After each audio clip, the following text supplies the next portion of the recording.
நெருக்கமாக கட்டடங்கள் அதிகம் இருக்கும் பகுதியில் புதிய கட்டுமான பணிகளை மேற்கொள்ளும் போது பல்வேறு இடையூறுகள் ஏற்படுவது வழக்கம். கட்டுமான பணிகளின் போது காற்றில் கலக்கும் மாசு மற்றும் ஒலி ஏற்படுத்தும் மாசு அப்பகுதியில் உள்ளோருக்கும் பணிகளில் ஈடுபடுவோருக்கும் மிகவும் சிக்கலை தரும். இதை தவிர்க்க வியக்க வைக்கும் மாற்று ஏற்பாடை உருவாக்கி உள்ளனர் சீனர்கள். அந்நாட்டின் ஜினான் நகரின் மையப்பகுதியில் கட்டுமான பணியை மேற்கொள்ளும் இடத்தை முழுமையாக மறைக்கும் அளவிற்கு பலூன் போன்ற அமைப்பை உருவாக்கினர்.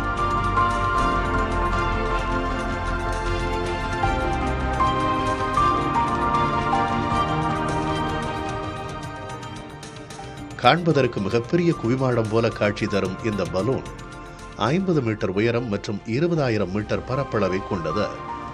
இதனால் இதற்குள்ளே கட்டுமான பணி நடைபெறும் போது தோண்டும் போது ஏற்படும் ஒலியோ மாசு துகள்களோ வெளிவராது. இதனால் கட்டுமான பணியினால் சுற்றுச்சூழலுக்கு மாசு ஏற்படுவதை தடுப்பதோடு பணி நடைபெறும் இடத்திற்கு அருகில் உள்ள யாருக்கும் எவ்வித இடையூறும் ஏற்படாது என்கின்றனர். இத்தகைய மாற்று உத்திகள் உலகம் முழுவதும் பல்கி பெருகுவது அவசியம்.